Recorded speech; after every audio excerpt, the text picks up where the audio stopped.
Yeah, and I mean that's sort of it's become one of the maybe defining challenges of the project that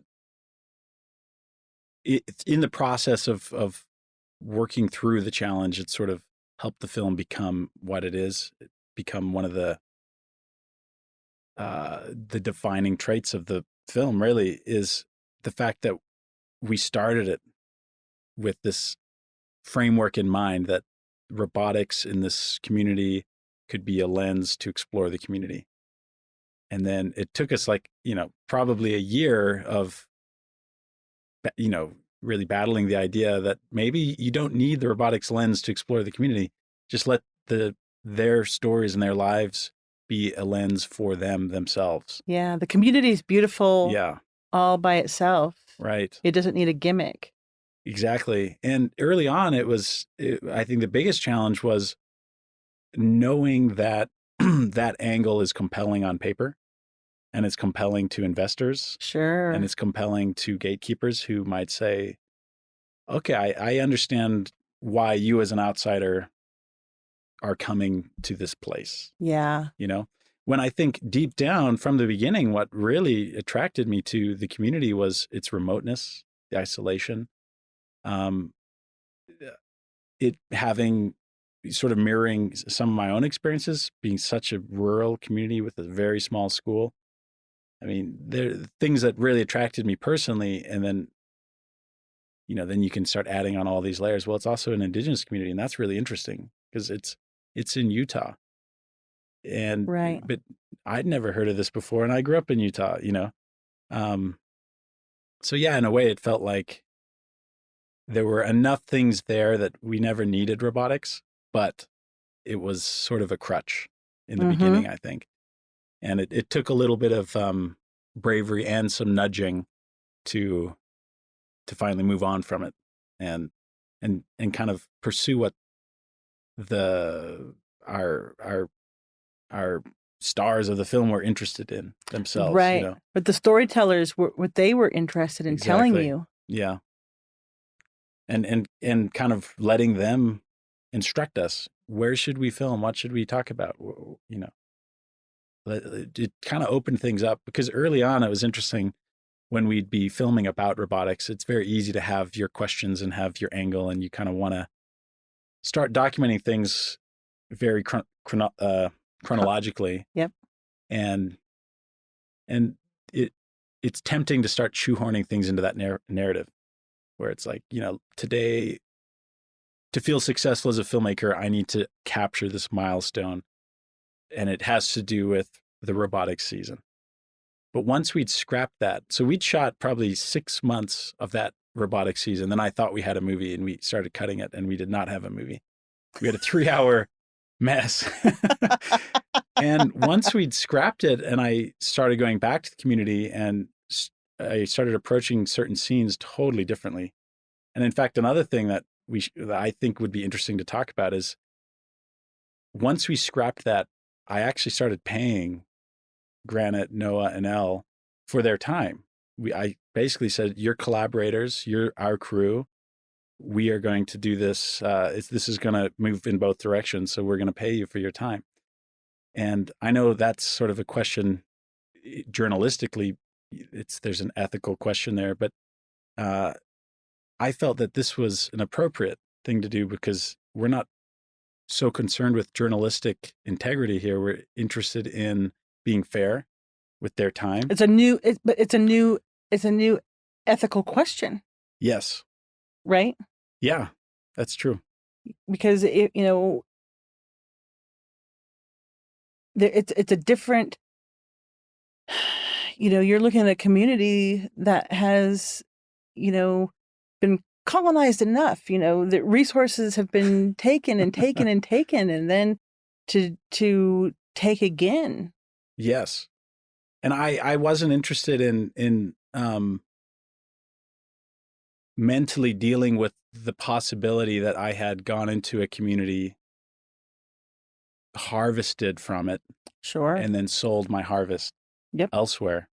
I thought I could physically do it, but I didn't want to deal with the mental repercussions of that. And, you know, if we can do something about it, let's do something about it. Right. So things shifted. That this all pretty much started the summer after the school season ended, and robotics was, we'd fully moved on from it. And so a lot of the scenes that came from this period were totally different, and they make up the majority of the movie now. And they're more of aligned with what I'd hoped to accomplish from the beginning, something that's very intimate, joyful at times, as positive as we can. Or not that we're trying to make things positive, we're just allowing the positivity to show through that's there. Sure. You know, I think I watched a few films as I researched how to approach this, and too often the films that I saw that dealt with Indigenous life were so dour, Mm-hmm. and they were like kind of unabashedly, like, even down to the music, the tone that would be set just sort of felt uncomfortable. Right. And I'm a white guy, and I don't even understand all the implications beyond what I've, you know, outside of just my learned experience. I haven't lived that. And so, and I know our film's probably not perfect. There's probably a lot of things that we could have done better. I'm sure there are, but yeah, that's a big part of it. And No, but I remember watching it and thinking and saying, more joy, more joy. yeah, These kids are funny. These kids are smart. More joy, more joy. yeah, absolutely. And that's funny because Elle was an interesting development when we finally started filming with her, because I was about halfway through the robotics season, and I told the team that I found a new character, and she's not on the robotics team, but I'm going to film her anyway. And I think some individuals are a little confused by that. Like, why are you going to spend time with someone that's not going to have anything to do with the film? But instinctually, something just connected where I was like, this girl's got it going on. She's so funny, Mm-hmm. so charming. And she's not alone either. All the kids are, you know, she just sort of was able to express that for us on camera. Right. So we had to just take the risk, and I didn't know how she was going to weave into the film. Well, I remember one time when I was a girl, my grandma said to me, I don't know why there aren't more television shows that just are like Indian families. We're funny. Like, I know. But people aren't tapping into the funny. You know, when they come to the reservation, they see, you know, they see what they see, which maybe, you know, has to do with the things that are there, you know, the poverty and Mm-hmm. you know, whatever trauma or whatever hard things they see, but they're also just not seeing the delight and the humor and the ingenuity and, you know, all the other amazing things that are also happening. Yeah. I think all too often, and I'm not trying to knock any filmmakers for doing this, because it's obviously extremely helpful. It can be extremely useful to make films for activism. And, you know, you can kind of frame things around an issue, and that's super helpful. But that felt wrong to try and do that with this film and this community, to come in as an outsider and try and play white savior, I guess. Sure. And well, there's you kind know, of like a poverty porn kind of deal that happens in filmmaking that is insulting. And then there's this notion, you know, that of like, well, you know, what can we do to help those young people get off the reservation? Well, why? That's Why their do they need to home. leave? Why Yeah. they need to leave? You know, nobody comes into Provo and says, what do we do to help these young people leave Provo? Or how do we do to get help these young people leave the United States? Like, do we understand that would be illogical, right? That, you know, what can we do to help these young people grow up and thrive and be able to live in such a way that they can contribute to helping to make their community strong and healthy? That's a interesting question. You know, that we often don't ask. It reminds me of a conversation I had with Leonora, Granite's mother, where I asked her, I said, from your perspective, what do you think would be best for Granite when he graduates from high school? And she said, I want him to go get skills and get educated in whatever field he is excited about. But then I want him to bring him back here. We need those skills to return. And so, and we kind of talked about how in her life, after high school, she joined the Navy and she gained, and I don't know if I'm not necessarily advocating that that's like the route to go or anything, but she saw the world, she gained experiences, and she's brought those home. And she said she's brought those skills to her family. And she's tried to, invest all those things that she learned into her child, Granite.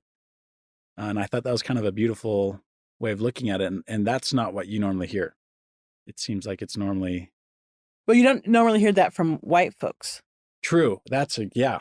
And for me as a white guy, me hearing that was kind of like one of the first times I was hearing that perspective from an Indigenous woman, Indigenous person. Being like, okay, that sounds great. Right.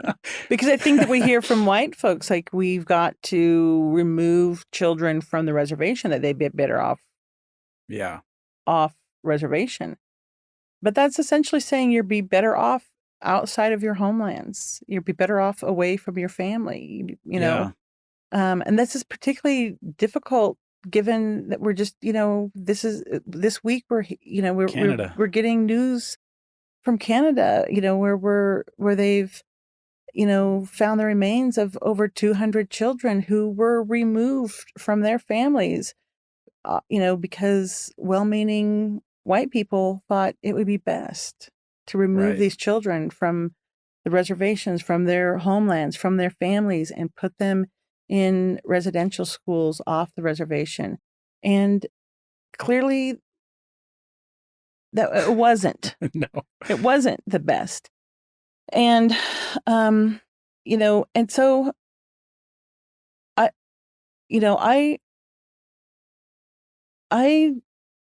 never want that to be what the world hears. I mean, and that's its own kind of activism, to hear that it might be okay for kids to grow up and thrive and to make a beautiful life with their families in their homelands, in the place of their people.